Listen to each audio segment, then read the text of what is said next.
And now, it's time for another Dice Tower review with Tom Vasel. Hey folks, today we're taking a look at Inhabit the Earth. This is a game designed by Richard Brees, and I was interested based on that alone. He usually designs one game a year. He's designed some great games like Reef Encounter, the Key series, Cathedral, Key Flower, and things like that. So I know he's an excellent designer, and I was very eager to check this game out, especially with the theme about evolving animals and trying to have the most evolved animals all over the earth. I thought maybe it sounded a little bit like Dominant Species. It's not. Let's take a look.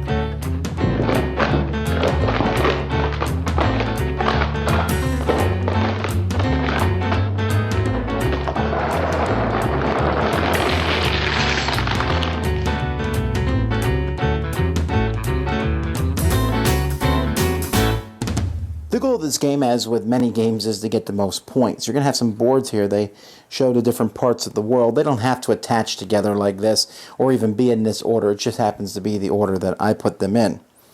Now, players are going to be using a handful of cards. You can see that there's 3 decks of cards here from eras 1, 2, and 3. And you're going to be drawing these cards and playing these cards in front of you. Now, when it's a player's turn, they can play cards in front of them. Whenever they play cards, this is called a menagerie. When you take a turn building your menagerie, these animals in front of you are your menagerie. And when you take a turn doing that, you can do as many actions in that turn as you want. But every time you do so, you have to discard a card from your hand. So eventually you have no cards left. Introducing a new type of animal is 1. So when we take a look here, I have the marabou stork here. This gives me a special ability. I can play 2 trigger cards at the same time. Each creature's movement can only be triggered once. So when I play movement cards, I can play 2 of those. You'll notice it starts here in Africa. So I look in my color, so let's say I'm green, for a symbol that matches the marabou stork, and I'm going to start it in Africa at the very bottom. Now, if someone else, let's say green was already there, then I would start here. Let's say that I use a different animal. When you start a creature, if there's already a creature in that country, you just start in the first open space. Now, in the future, I'm going to be able to do things to my animals. You can have up to 6 different animals, 1 of each type. So you can see here, I got a reindeer, I have a bird, and over here I have a hoofed creature. I might have a wild boar right here. So you can introduce new creatures. Remember, discarding a card for each. You can add to the number of creatures. So maybe here with a marabou stork, I can add another marabou stork. I place this ostrich card underneath it because they're the same type. And this adds some more icons to the stork. And also this counts as 2 storks now. And you can make your creature up to 6. The size of a creature is also determined by the number of different creatures. So as you can see, right now I have 3 different creatures in front of me. Now the largest size any of my creatures can be would be 3.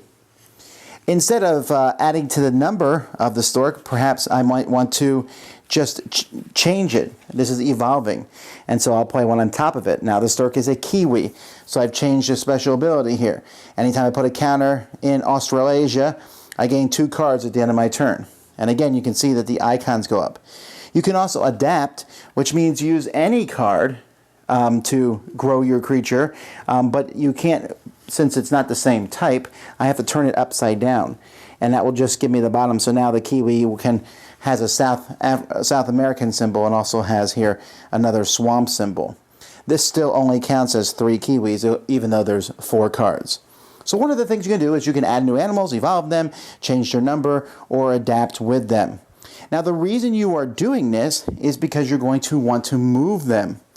On your turn, instead of working on your menagerie, you can discard a card from your hand. And then you'll look at each of your animals, and if they match one of the symbols on that card that you've discarded, then you put a token on them. So this one matched Europe, this one matched a bird, this one didn't match anything, so I'm just going to move these 2. When I move a creature, I'm going to look at the movement path. So we're going to look here a little bit at the creature and the movement path here. So let's say I'm going to move this kiwi, and my kiwi here is in Africa. Now, the game comes with some black tokens that I can use to mark these things. You don't have to, but each token that matches the continent that you're in. So, for example, I'm in Africa, so I can use these. I can also look for the terrain. So the first open space is this grassland terrain. So I can move there because I have a grassland thing here. Then here's a tree area, so I move there because I have this. Then there's a swamp, I move there. Then there's another grassland area. I don't have one of those, but I can use an African symbol to go there because I'm in Africa.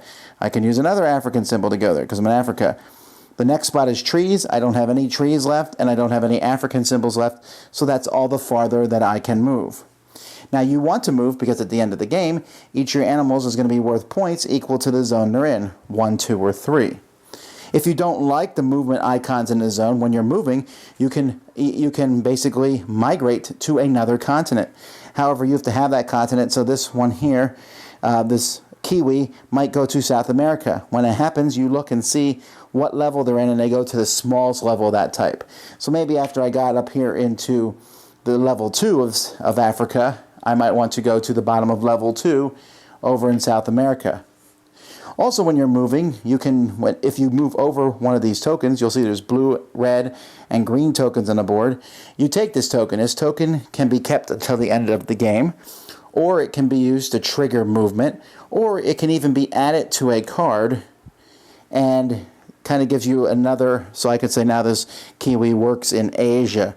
I have an Asia symbol on it. Whenever you use it to move it or put it on the card for a symbol, you don't get those points at the end of the game.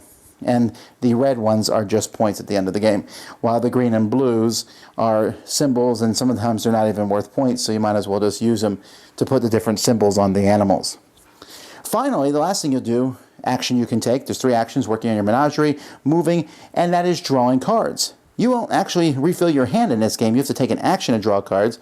When you do that, you pick one of your animals, you count how many of that animal there is, you look and see where that animal is in the zone. So they're in zone 2, they're a size 3 animal. I can draw 5 cards. Before I draw cards, I can discard as many cards as I want to draw more cards. After I have drawn those cards, and again you have a maximum hand of 6, so you can't draw more than that, you can draw up to that number of cards. I then have to take the animal that I used to draw those cards and flip it over to the black side. It will stay on that side, and I can't use it to draw more cards until I move it. Once I move it for any distance, it gets flipped back to the white side. Now the game revolves around about these cards. These cards here from Era 1 are a lot of different special abilities. You can tell because there's squares. Anytime anything's a square, it's a special ability. A dingo, when I introduce a creature, I can introduce a creature, bring out a new creature, without having to discard a card. It gives me that ability.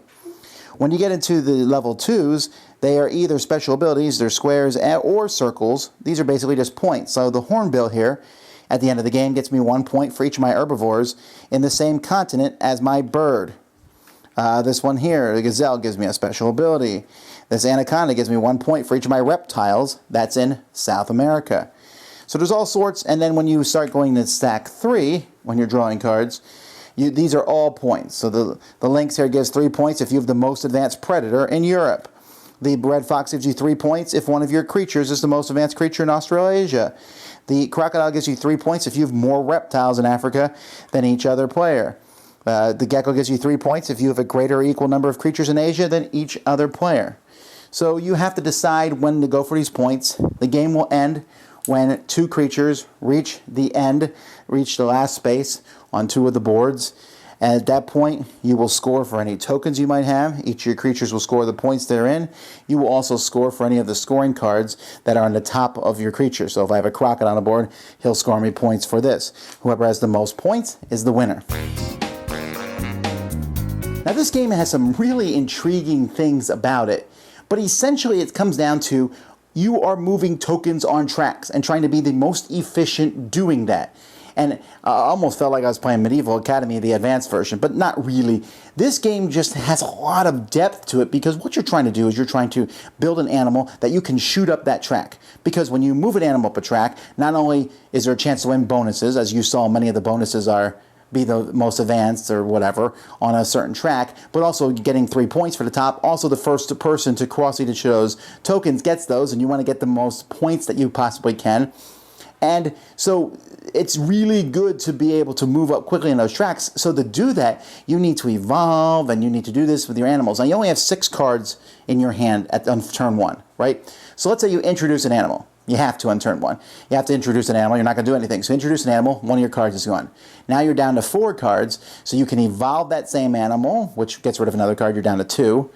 And then maybe you want to put out another animal. So you now have no cards in your hand, and you have 2 animals out there. Suddenly you realize, hey, I can't move.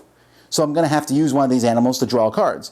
So I'll use my animal that is level 2, and he's in level 1, so I'll get 2 cards. So you draw 2 cards. And then you realize, oh, I need to work a little harder at this. And so you got to get, it's when you have 6 animals out there and they're all over the board, and then you got to try to play a card that matches as many of your animals so that when you do a move action, you're moving as many animals as you possibly can.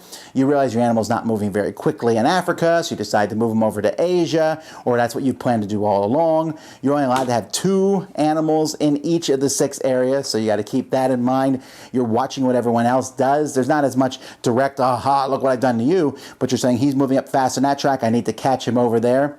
The gameplay plays pretty quickly. If someone takes a long time on the menagerie actions when they're sitting there adding, that can slow down a turn, but other than that, the move action's pretty quick. The drawing cards is pretty quickly. This game works really well with 2. It comes with little yellow discs that you cover up some of the spots on the board, so you don't start as far back. You start farther up so that it makes the game a little bit, because when you're playing with 3 or 4 players, you're jumping over more pieces, which makes you move faster. I was really impressed. I usually like Juliette Brice's artwork. We've mentioned this before, but the animals on here look really creepy.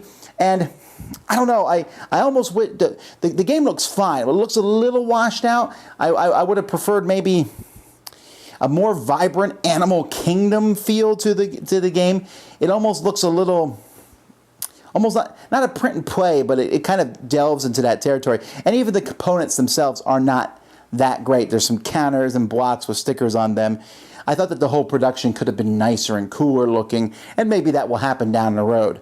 But the gameplay itself is solid. It doesn't really feel like anything. I mean, there's lots of games about evolving animals, but many times that evolving animals is fighting other people. In this one, it's kind of winning the race. And that's what I really enjoy about this. So, high praise from me on this one. Certainly check it out. Pretty cool game. Inhabit the Earth. Dice Tower Judgment. Excellent. Thanks so much for watching the Dice Tower videos. Find more great videos and reviews, as well as our top-rated audio podcast at Dicetower.com. You can also find other great shows at DicetowerNetwork.com. I'm Eric Summerer, and you've been watching The Dice Tower. The Dice Tower is sponsored by Cool Stuff Inc., where you can find great games for great prices. Cool stuff in stock. Check them out at CoolStuffInc.com. Yeah?